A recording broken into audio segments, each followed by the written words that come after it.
పాకిస్తాన్కు గోచర్యం చేస్తూ అరెస్టైన యూట్యూబర్ జ్యోతి మల్హోత్రా కేసులో రోజుకో సంచలనాత్మక విషయం బయటపడుతోంది. ఐఎస్ఐ కోసం పనిచేస్తున్న అలీ హసన్ అనే ఏజెంట్తో జ్యోతి మల్హోత్రా జరిపిన వాట్సాప్ చాట్లు విస్తుపోయే నిజాలను వెల్లడిస్తున్నాయి. హర్యానాకు చెందిన YouTuber Jyoti Malhotra travel with Jo పేరుతో యూట్యూబ్ ఛానెల్ నడుపుతోంది.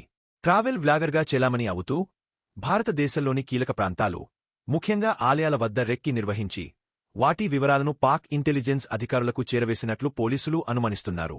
ఆమె డైరీలో పాకిస్తాన్లో విశేషాలను, అక్కడి ప్రజల ఆతిథ్యాన్ని పొగుడుతూ రాసుకున్నట్లు పోలీసులు గుర్తించారు.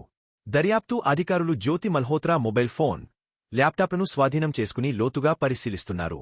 ఆమె ఐఎస్ఐ ఏజెంట్లతో ఎన్క్రిప్ట్ చేసిన ప్లాట్ఫామ్ల ద్వారా కోర్ భాషలో సంభాషణలు జరిపినట్లు తేలింది.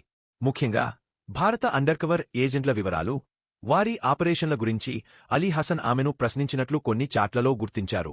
ఈ సంభాషణల ద్వారా జ్యోతి ఉద్దేశపూర్వకంగానే భారత నిఘా సమాచారాన్ని ఐఎస్ఐకి అందించిందా లేదా ఆమెను మభ్యపెట్టి ఈ పనికి ఉపయోగించుకున్నారా అనే కోణంలో దర్యాప్తు జరుగుతోంది. జ్యోతి మల్హోత్రాకు 4 బ్యాంకు ఖాతాలు ఉన్నాయని, దుబాయ్ నుంచి వాటిలో డబ్బు జమ అవుతోందని దర్యాప్తులో వెల్లడైంది. 2023లో ఆమె తొలిసారి పాకిస్తాన్లో పర్యటించింది. అక్కడే పాక్ హైకమిషన్ అధికారి డానిష్తో ఆమెకు పరిచయం ఏర్పడినట్లు తెలుస్తోంది. పహల్గామ్ ఉగ్రదాడికి ముందు ఆమె పహల్గామ్ను సందర్శించి వీడియోలు తీసినట్లు కూడా గుర్తించారు.